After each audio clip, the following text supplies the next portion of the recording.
Good afternoon, everybody. Very welcome to this talk on brands. Thank you, One&Co, for organizing this talk and creating and offering this platform. My name is Ranveer Chauhan. I am the chairman for Center for African Studies, a think tank in NTU. My experience, my interest, and my expertise is in business creations, specifically in the agriculture sector. I like to work with impact and developmental impact businesses and have a specific focus on Africa and Asia. I'm very enthused by this topic of brands. I have seen the value it has created over 30 years of my work experience. And it is indeed a pleasure to be moderating this session today. We are lucky to have three specialists, and you will see how they each fit into the chat today. First, let me introduce all three of them. We have Patrick Kay. He is a practice leader. He left banking many years ago and has developed now a practice where he works with senior executives, business leaders, entrepreneurs, founders, the next gen business owners. His work involves shifting mental models through one-to-one dialogues, helping his clients choose the right words for the leadership communication, sometimes to overcome their own issues with micromanagement, even helping them uncover and dismantle paradigms that may be hindering their own progress and growth. I will lean on Pat to set the context for this talk, because this talk has been created specifically for the context of Singapore and the Asian businesses, and you will see how it flows into that. Our next panelist, and they will come in that order, is Manoj. He's a senior partner at Brand Morph. Manoj and Brand Morph have long history and experience of working with brands, marketing strategies, helping corporates evolve and think through their own brands and image. It's a very specialized consultancy, and they work with corporates and SMEs, classical businesses, and new age businesses and startups. They help people think about their own brands and help them build brands. Our third speaker is a specialist in video communication. He's an award-winning filmmaker, writer, and storyteller. We have Amit Agarwal. He's passionate about using visual medium for communication. He's the artistic director of Singapore South Asia International Film Festival. As a background, Amit comes from a business family. Then he studied business and he worked for Unilever. He worked for an agribusiness. He worked in India, Africa, and Europe before he gave up his corporate line chart and gave himself up wholeheartedly to studying filmmaking. He will talk to us about that when we want to communicate our story, how can a video do it for us? With this, let me invite Pat to set the context for us about businesses in Asia and Singapore. Over to you, Patrick. Thank you, Ranveer. I'm delighted to be here to share my thoughts on brand clarity and also some of my observations from my work with family businesses across Asia. As Ranveer said, I'm an executive coach. And I like what Leah said just now, in today's day and age, we not just have to learn, but a lot of times we have to unlearn what we have learned previously as well. So a lot of time during my executive coaching, which is done on a one-to-one basis, I use stories to help draw on different perspectives. And I thought I would do likewise with this audience with three short stories. The first story that I've chosen actually comes from a Chinese classic called 资治通鉴. For those of you who are not familiar, this book 资治通鉴 is actually considered one of the two most important Chinese classics in Chinese history. Within 资治通鉴 itself, it spans across 1,300 years of historical events that happened in China. But what is more interesting about this book was this book is actually not written for ordinary folks, like common folks rather, like you and I. The author of this book actually wrote and compiled this 资治通鉴 for emperors. His intention was so that the emperors could, through understanding the rise and the fall of dynasties, understand how to rule and reign wisely for his kingdom. And the story that I've chosen today happened actually in 300 BC, which is really a very long time ago. And China back then was not even a unified country. It consisted a lot of numerous warring states. And the character that I've chosen within this story is a gentleman by the name Zhang Yi. And in today's context, we would say that Zhang Yi is a chief of staff, a military advisor, or a political advisor of some sort. So because back then in those days, there were numerous warring states. So people like Zhang Yi were actually quite well sought after. But unfortunately, as we enter into this part of the story, Zhang Yi was not doing quite well, having had a few bad patches, though he was considered quite brilliant by his peers. So Zhang Yi then decided to travel with his wife to a few of the warring states.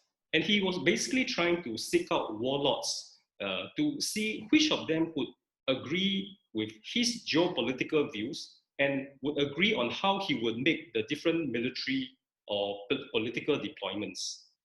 To cut the long story short, one day Zhang Yi was traveling to another country, or rather a different state, and he was invited to a dinner function. At that function, one of the guests lost an important piece of jade. And being the only foreigner there, Zhang Yi was badly beaten before he was even given a chance to explain, that he was innocent. So very quickly, everything turned into the mob, and he was badly beaten. I think we have a slide here, but Leah, could you show that slide? Yeah.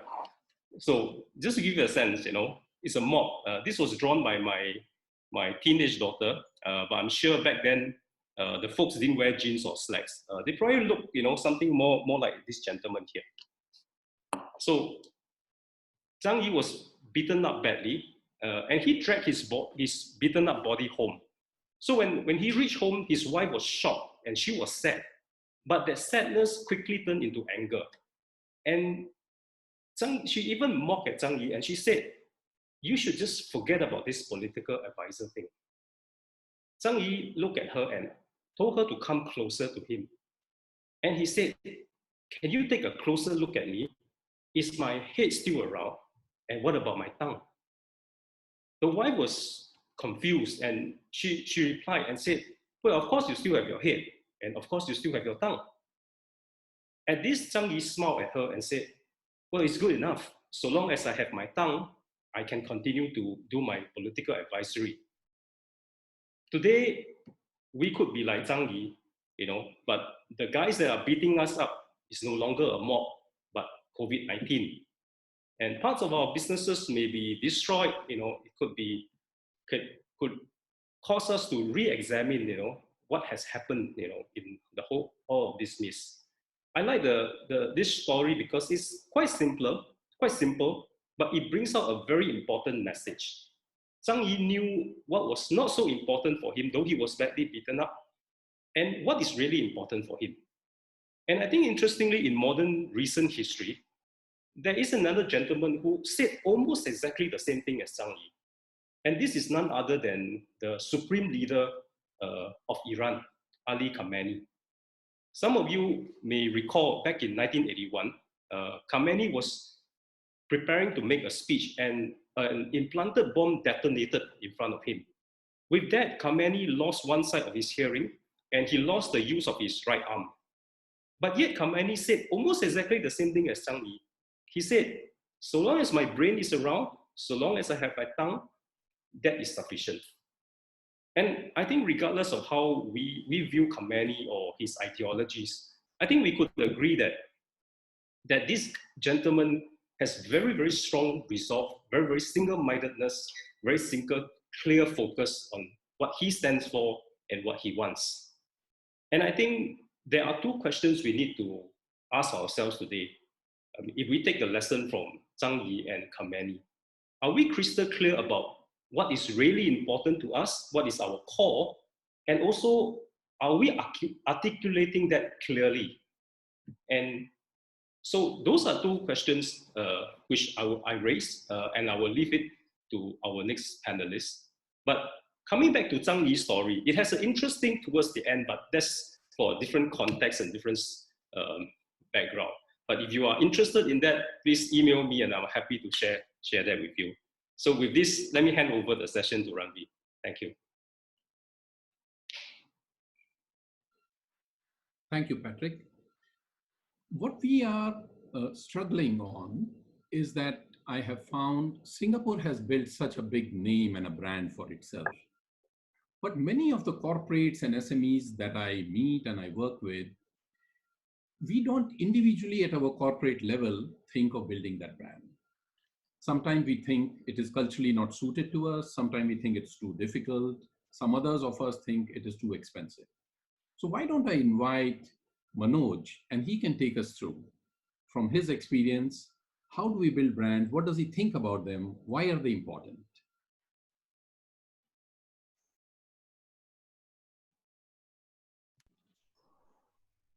Thanks, Ranveer, and thanks, Patrick, for the great story.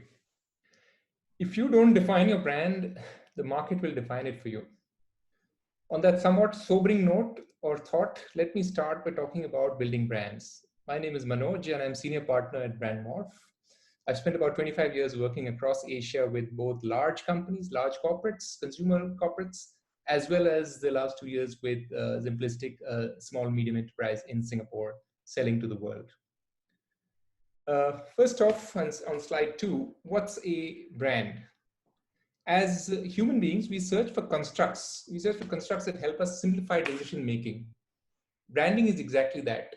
It's a way to simplify the process of recognizing how you buy or buy into someone or something, especially, of course, in uncertain times and situations, very relevant today.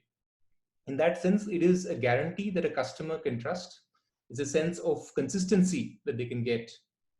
So a very simple marker for people to be able to identify how to buy something, what to buy, why you should buy something. That's essentially what brand and branding does. On slide 3, you can see that people who have invested in branding, you can see that there's enough evidence that strong brands do extremely well in terms of revenue and profits very sustainably. After the 2008 financial crisis, strong brands performed extremely well, much better than the rest of the market. And that's of course even more relevant today as we battle our way through the current crisis. Really good to look back at history and look back at how strong brands have done in the past as a marker for what we do in the future.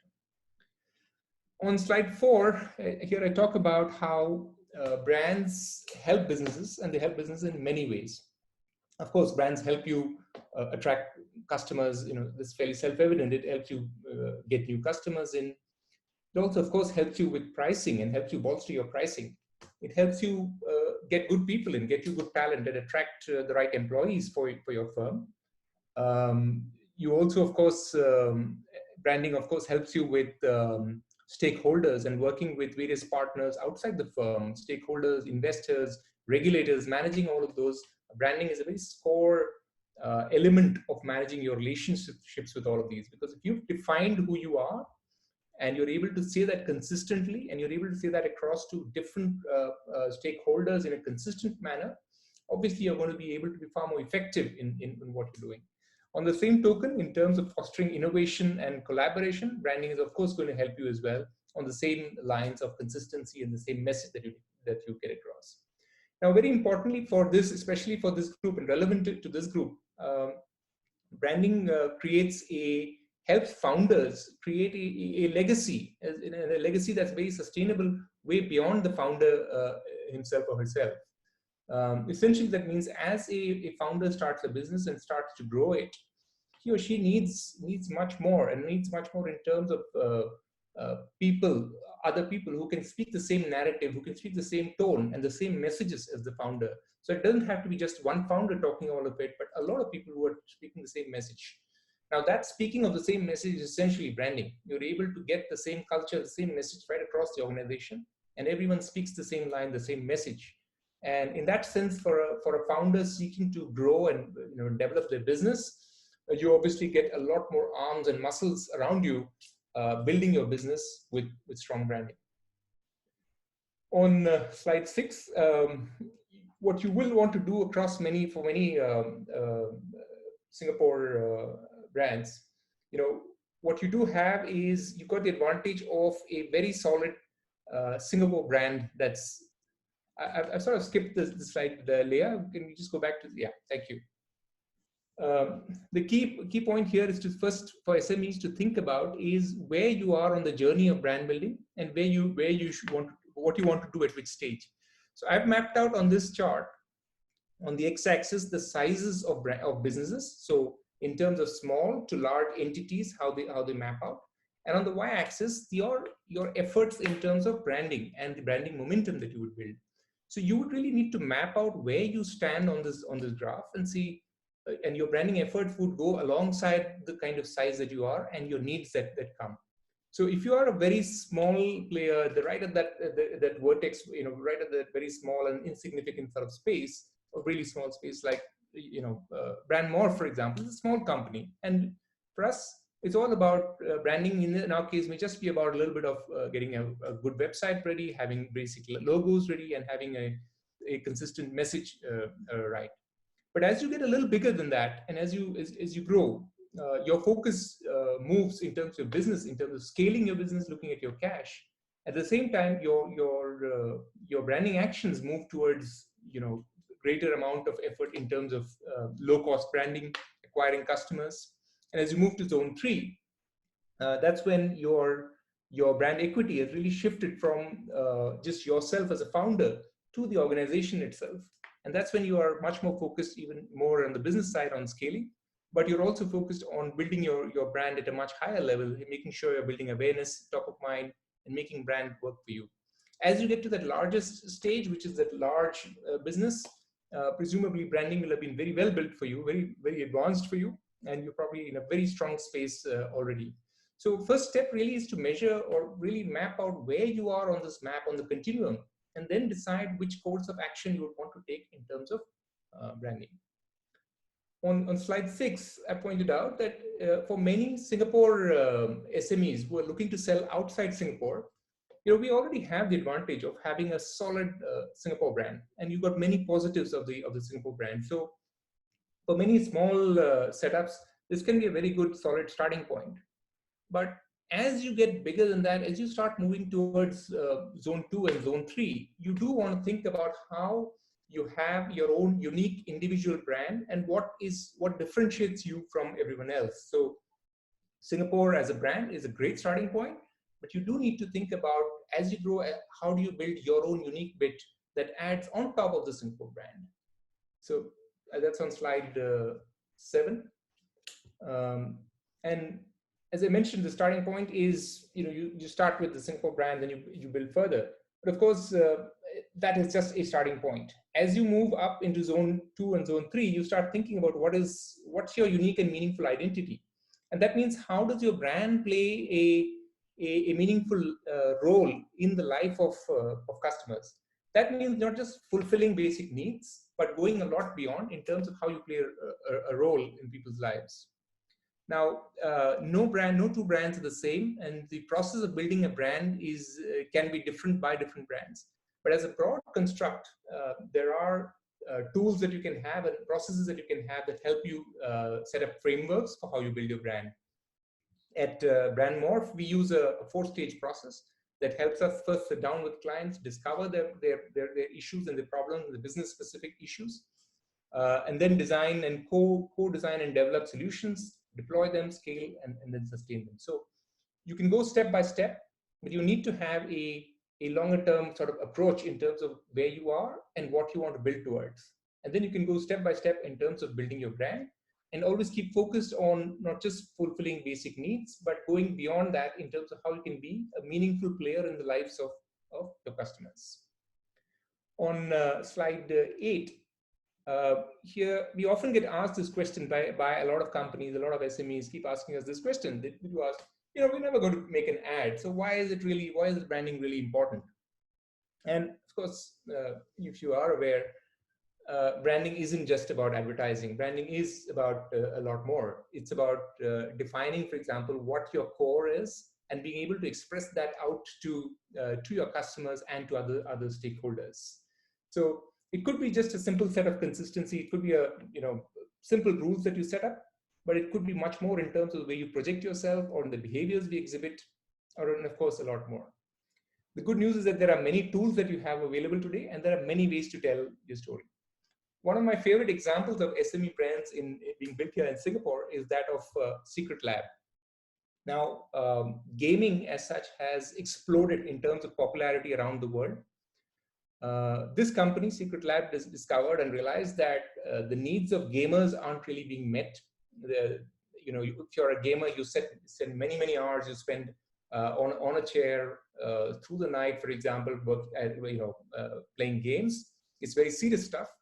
But there isn't anyone who's actually looking at the ergonomics that gamers actually go through. Now, Secret Lab figured out that this was a key need, and they've actually customized and built chairs that do a brilliant job in terms of ergonomics for gamers.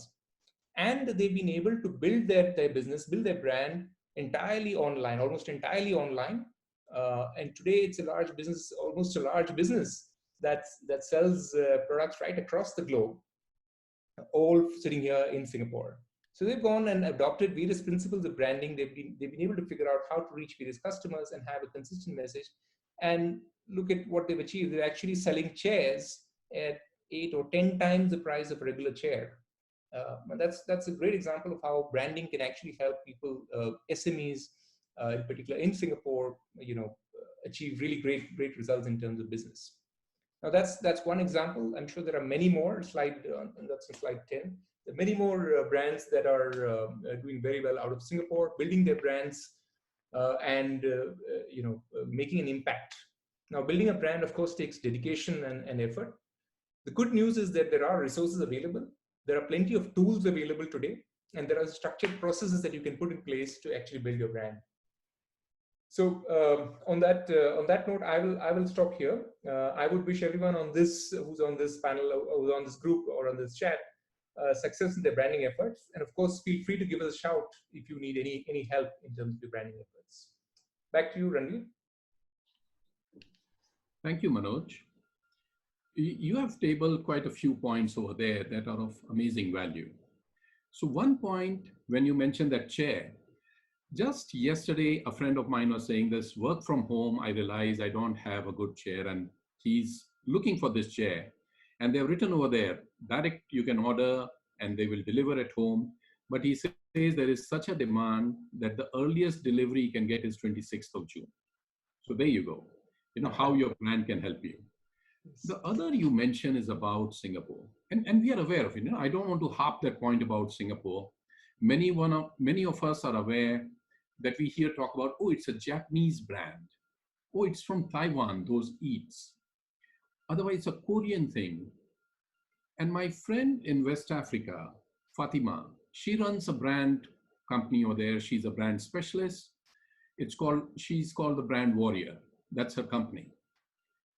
And she has made a list of 100 brands in Africa. And she says, look at the challenge of the company there. Let us say the company is from Burundi.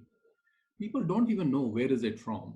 So you do not have a platform like Singapore that is already giving you a certain base for you to sell your product and your service. But I'm so happy that Manoj has given this pathway. How do we think of ourselves when we think of brands? And in one of my conversations with Brand Morph, they told me, it is not just about one brand and how do you make it. the brand has to talk truly about what that product or service is, and it has to fit into who you are. So all that has to fit into place. And it's an amazing science behind all this. Well, I will want to bring Pat back in. And Pat, can you also help highlight that do we have a starting hurdle here that as Asians, as Singapore businesses and people, are we shy? Do we not want our word out there as keenly as maybe, let me give an example, let's like an American. Over to you, Pat. I think shy is probably an understatement. I think a lot of research says that Singaporeans are stoic. We don't express any emotion. So uh, I think that's where we have a bit of a hurdle. But I also think that's represents tremendous opportunities. So from 300 BC, I'm now back to modern days. And I just want to share two short stories from family businesses, because in a lot of Singapore companies or even Asian companies, there are a lot of small, medium, or even conglomerates that are actually family controlled, family run.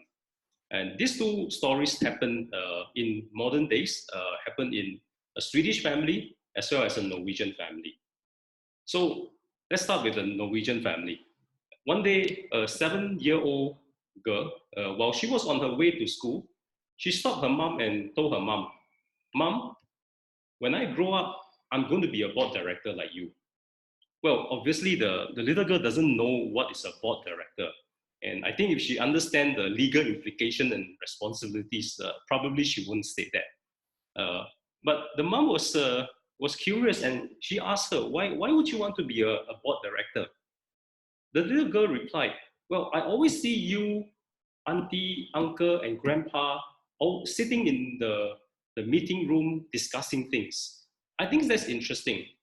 And I want to do just like that, with you guys." What the little girl didn't understand was the family business was in shipping. And as most of you would be aware, the last few years hasn't been kind to shipping businesses at all. So this family has to spend a lot of time sitting around, discussing, debating, to make difficult decisions with regard to the business. While it seemed easy from the eyes of a 7-year-old, a lot of the decisions that they had to take were actually quite tough. Then, on the other hand, we have a Swedish family. And one day, this Swedish lady was on the phone talking to her dad.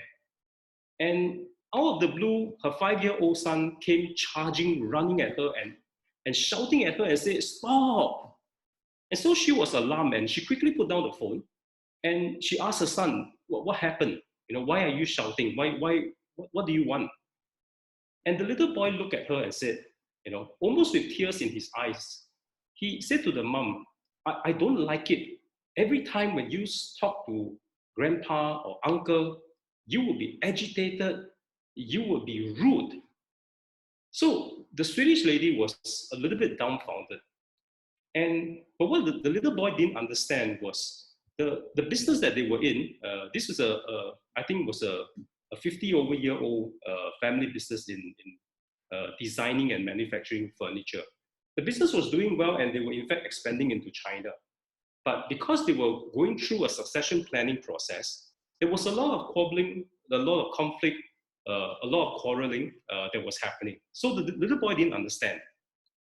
Now, both are family businesses, and what the little kids saw were real values in action. For the Norwegian girl, the family business was an aspiration for her. But yet, for the 5-year-old Swedish boy, the family business brought out the worst in the very people that he loves. In Asia, many family conversations are at two extremes. We either have, one that is full of strife, full of conflict, and as some of you may know, the gambling king, the casino king, Stanley Ho, just passed away recently. And even before his death, the news has been wide and hot about, what kind of strife there's going to be in the family. On the other hand, we have the other extreme, where family conversations are cordial, respectful, but they are so superficial that nobody voices out his or her concern. So I think if we have such extremes in our family business conversations, whether it is at the extreme of quarreling, conflict, or cordial, but without discussing anything meaningfully, then we have to ask ourselves, where will all this lead us to? And in fact, many family businesses that I talk to, they either have open wishes or secret desires that the next generation will succeed them in the business. But for the next generation, the brand experience actually take on two dimensions. First and foremost, as we have seen in these two little kids, it first happened in the family conversations, and then the brand values and what it stands for in the marketplace, especially with regard to the next generation world that they are living in. So for any family business owner, it is then important to take leadership initiative to actually balance the two construct, the family conversations as well as the brand experience. And often we are so, I find that there are so many family business owners, they are so deep dive into the managing the business. And I think there's value to just take a step back. Take a step back to think about, the kind of value that we are bringing to our customer through our products and services. Think about the manufacturing that we run that is efficient, or even the palm tree or the durian trees, that it is because of the very patience that we have that allows time to pass by, the fertilizers that we put in, and eventually allow these trees to bear fruit. I think if we weave all this together, we could tell a very compelling story that could be attractive to the next generation. So I hope the contrast of the two European family businesses that are seen through the eyes of two little young kids will give those of us who are in family business something to ponder about. Thank you. Thank you, Pat. So after hearing Manoj about how to build brands, we went back to Pat to understand, is there a startup hurdle? And he says yes. We are, whether we call ourselves a shy community, a stoic community, so he accepts that from his experience. That is one of the hurdles in us building and expressing ourselves. What is our product? What is our company? What do we want to do? What can be our brand? Right? Second, Pat says that if there was an anchor conversation around all this clarity, then succession planning conversations. So you don't even have to wait for succession planning. He mentions the impact on family members when kids are 7-year-old. What are you talking at home? How are you talking about it? How aspirational is it for a child and then a young person to come and join your business?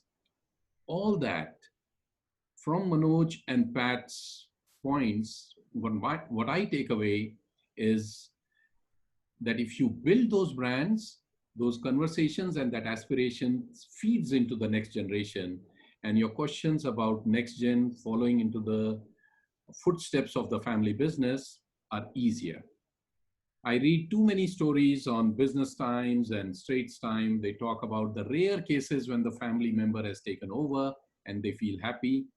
Brands can help make many more cases like that, where the youngsters would be keen to join the business and take over. Well, the other hurdle, like we said, is the part of shyness. So let us listen to Amit. What does he say? Can we communicate through videos? Can we build stories through them? Over to you, Amit. Thank you so much, Ranveer. I was planning to spend a couple of minutes talking about stories, but after listening to Pat recount his stories, I think the power of stories, I think is quite self-explanatory. And in today's world, perhaps the most powerful tool of storytelling is movies. I mean, movies are able to convince us for 2 full hours that dinosaurs of the Jurassic age are roaming around this planet Earth, and an American is going to save the world at the end of the day. So if movies and moving images can do that to you, a very logical and rational human being, imagine what a video can do for your business and for your brand. So that is something to think about. today we have a problem of shortening attention spans. We see it all around us, our children especially. So in that scenario, videos become a very, very powerful storytelling tool. We have heard it said often that a picture is worth 1,000 words. So I guess a 1-minute video, if you do the math, is equal to 1,000,000 words, which is, I mean, all the Harry Potter series put together. So, so storytelling and brand building can take on a fantastic dimension if we start using the moving image. And stories in a business context are not just about your product or your offering.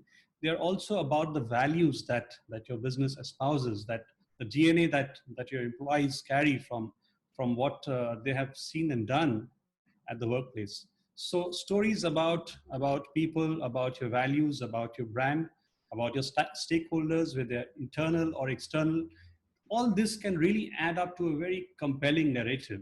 And once you have crafted this narrative, it's not just about crafting it, but also about controlling it and ensuring that it continues to serve the purpose of your brand and of your business.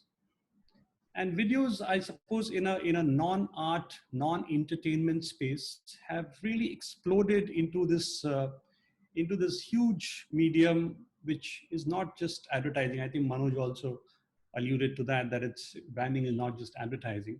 So you really have to construct your narrative in a multi-dimensional way. And videos can really play a huge role in bringing out these stories. But I guess one of the problems is when we think about videos, we think, oh my God, it must cost a lot of money, because we have all seen and heard of $1 million, multi-million-dollar advertising campaigns run by big organizations. Well, the good news is all that is changing for the better. We really have fantastic tools to come to our rescue. We all have a smartphone in our pockets, and I guess the camera on that smartphone is far more powerful than the camera that filmmakers used 15 years back when they started making films on the digital format. I mean, those things are huge. And now we have this technology in our pockets. And we see even 10-year-olds harnessing that technology to tell their stories, to put their jokes forward in a format like TikTok. So if a 10-year-old can tell a story in a 30-second video through TikTok, imagine what you can do through a video for your business. A point to note in this, very interesting, is that as this technology has evolved, the way we look at images, the way we process images, and the way we evaluate these moving images has also changed. Because today we can also appreciate an amateur video made by a 10-year-old, and we are able to accept that message and disregard, the technical aspects. So no longer do you need to spend millions of dollars to tell your story effectively through a video. So that is really changing for the better. Now let us just examine how a small brand or a startup can insert themselves into this narrative. I guess web series are a very powerful example. There are so many of them on YouTube. They are 15, 20-minute episodes. And what I find really fascinating is that some of these episodes build in stories of brands, and the characters speak with so much passion about what a particular product or a service is doing to them. So I guess this has really opened up the space to take your brand cross borders, international, and to a very wide audience for even smaller enterprises and startups. So that is something which is very strong. And speaking of web series and all that, like I saw a documentary on Netflix about Bill Gates, and he was drinking Coke throughout. So now after watching that, every time I drink Coke, I feel less guilty. So that's I'm sure he didn't get paid by Coke to do that, but it did something for the Coke brand because he was drinking it on camera. And as we have already seen, even countries are doing it, like the way the Koreans are doing it with their products. And as Ranveer mentioned, Singapore can also do something, and Singapore brands can also leverage the attributes, the powerful attributes that brand Singapore has to their advantage. Now, one of the things that I really enjoy doing is looking at videos of Singapore from the past, like how did Boat Key looked like 30 years back, or Orchard Road 50 years back. And these videos are fascinating. So when I look at those videos and I look around me and I look at Orchard Road, it's astounding. The contrast is fantastic. I mean, what the transformation which has happened. So if we take the same idea, perhaps your business too can tell the story by building this contrast of where you started and where you have reached today. As Manoj was saying, it doesn't matter in terms of this kind of storytelling, whether you're in zone 1 or zone 2 or zone 3 or zone 4, the possibility really exists. And I guess in every business, at the heart of it is the story of an individual and his passion and his hard work and how he brought that product or that business into its current existence. So as Pat was saying, that the documentation of that can be a very powerful artifact to pass down to future generations. It can be a part of your legacy, a very powerful part of your legacy. For example, I grew up in a business family. My grandfather set up a greenfield industry 50 years back. But all I have to remember him are a few grainy photographs and a few sketchy memories. How I wish there was a video that I could look at and remember his great work.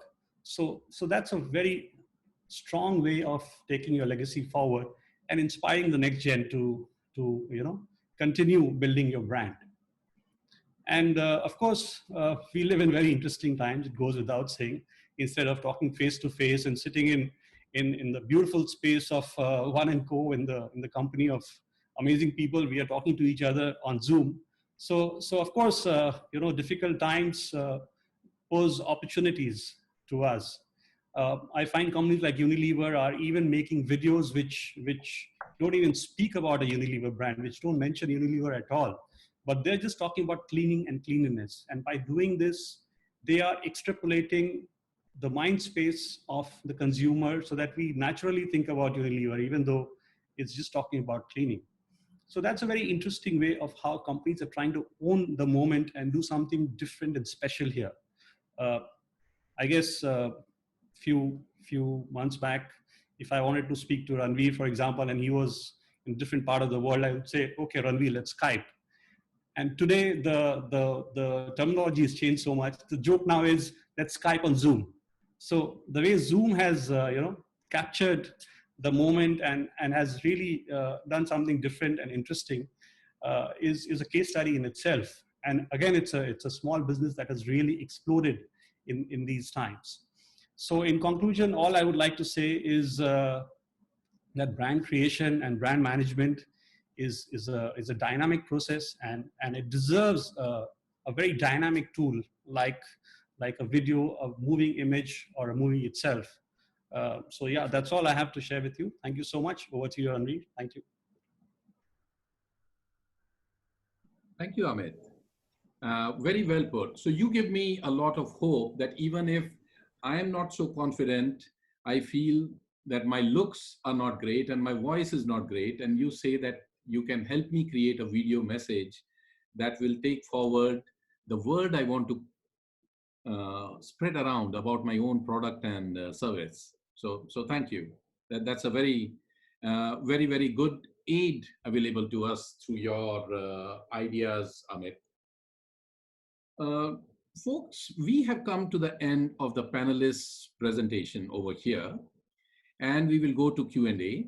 The main themes you will realize, we took Pat's help just to understand from his experience of dealing with SMEs and corporates in Singapore and ASEAN. And he says, yes, there is huge value of branding. And he goes back even 1300 years to dig from the Chinese culture and history to tell stories about how the culture has thought about talking and giving and explaining values.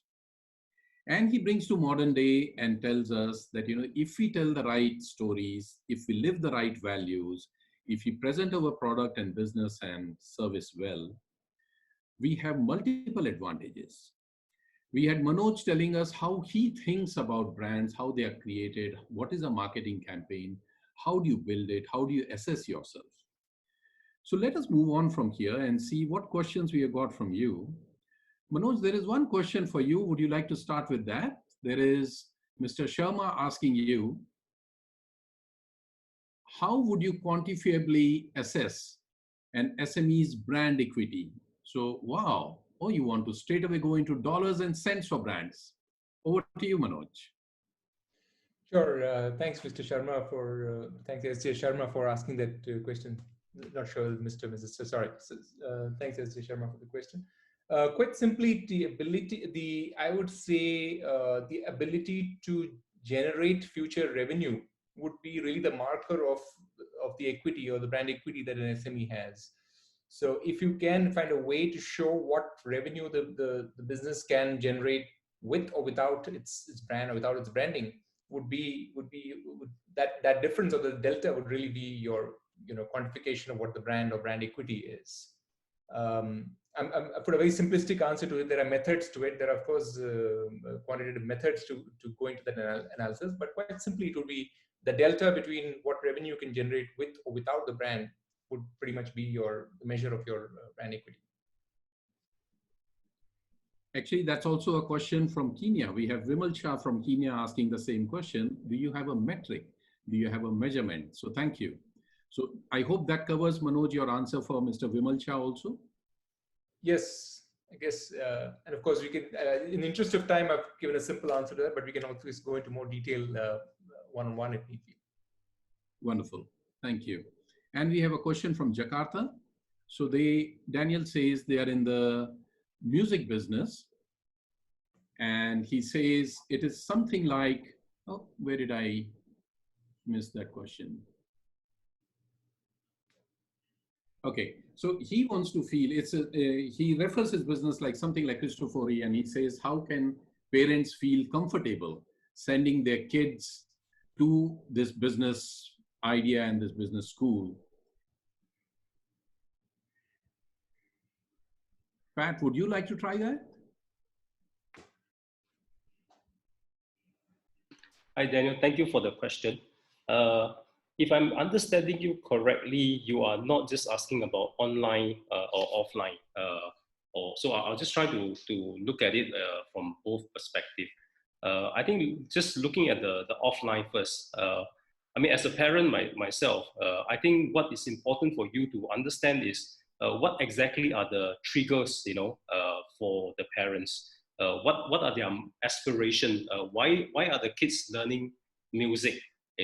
And I think from what we understand, what we would call a customer walkthrough experience, meaning to say, if you put yourself in the shoe of the customer and think about, from the time whether it's the child or the parent, think about, have this conception of trying to learn music or piano, for example, to every step that they would take, from getting out from their home, going through the busy, road of Jakarta, to I suppose your schools are in the mall. Every part of that process, what is the customer experience that you want to bring? And obviously, some of this may not be within your control, but if we can map out that customer experience and also understand what are the challenges, what are the aspirations of your customer. The customer may be the parent, the customer may be the child. From there, I think we can create a specific value point. And then from that point, then it is really to articulate that value to your customers. I hope I've answered that. Thank you. Manoj, are you saying something? Yeah, I was going to just jump in on that. And Daniel, that's a great question. You've got a business that people are coming to the music school, and only 150 are coming to online learning. So what do you do about the delta, the gap between the two?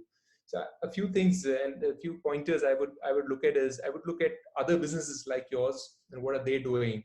A good example perhaps would be, for example, gyms. A gym is a place where you have to go there to actually do it. But gyms are actually, quite a few have successfully managed to make the transition to doing their entire programs online and being able to run programs, one-on-one or in group classes entirely online through Zoom and so on. So I would start by, for example, to take a look at what could be the barriers that are there between that large number that are your students and the small number that's online. What are the barriers? Is it, for example, as basic as some people not having the right smartphone access? Today's time is probably not the reason, but still worth checking whether that is the case. Number two, what could be the what are the further barriers? Why are they not seeing the value? So it might be worthwhile to do one-on-one with a few of these students and trying to find out what the barriers are, why they're not coming online. Do they not see the value in the online course? So you might pretty much do 80 or 90% of what you can do otherwise. Universities are the other one that are doing. I think some of them are doing great job doing online classes and pretty much replicating everything that they do in the university or in the school online. So I think my steps would be, first go look at a few of those customers and try and find out what are the specific barriers that some of them may be facing. You can only take a representative sample to look at other businesses and what they are trying to do, and gather ideas from them. So yeah, no straight answer to that, but one has to keep chipping away at looking at a few and seeing how we can cover that gap. Thank you, Manoj. We'll have two more questions and then we will have completed our timeout. We have a question from Sukh Chopra. He says, take the example of an SME, and Manoj, I will take your help on this one again. He says the SME has developed its own enterprise technology-based solution and have limited budget for branding.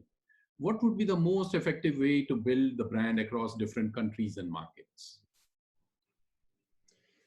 Okay, first off, I would suggest that online, of course, would be the really the big major way to go in this kind of a situation.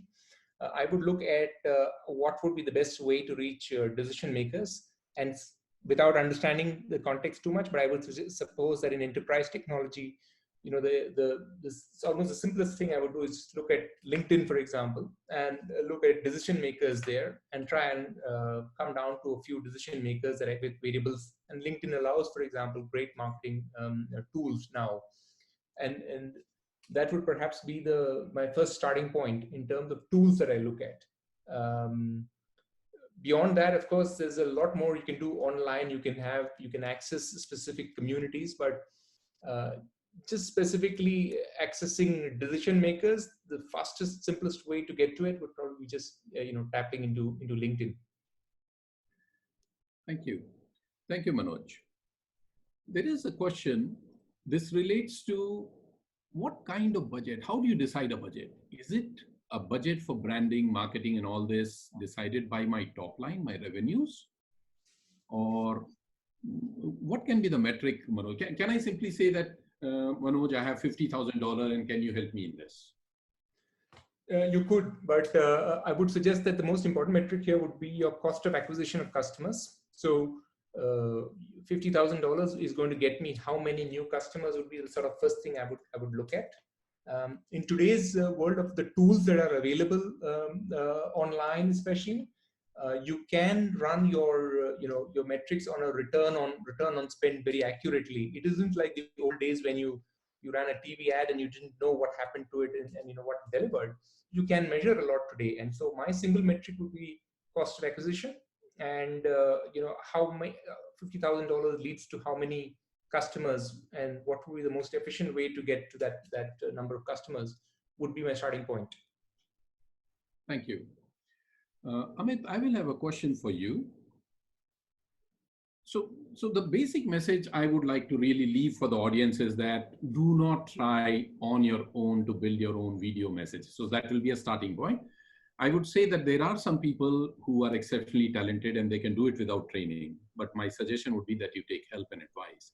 But let's say I come up with a 5-minute video that describes my processing, my factory, and my market. What kind of budget can I get away with? So don't give me the biggest budget. No, I think you can do it for, I think off the cuff, if you don't have to travel and it's very accessible. I think it can be done within $4,000 or $5,000. It can be achieved. A very good one. That's a pretty high production value. Great. Thank you. Thank you. Ladies and gentlemen, we had 3 wonderful panelists over here. So thank you, all 3 of you, for sharing your time and your expertise over here. Pat is able to tell us how better to think about our business, how to talk amongst ourselves as founders, owners, how to lead our businesses. He's more on the leadership side. Manoj and Brand Morph are able to tell us how to think about our brands and our marketing and building our corporate image. Why are they valuable and how it can be done?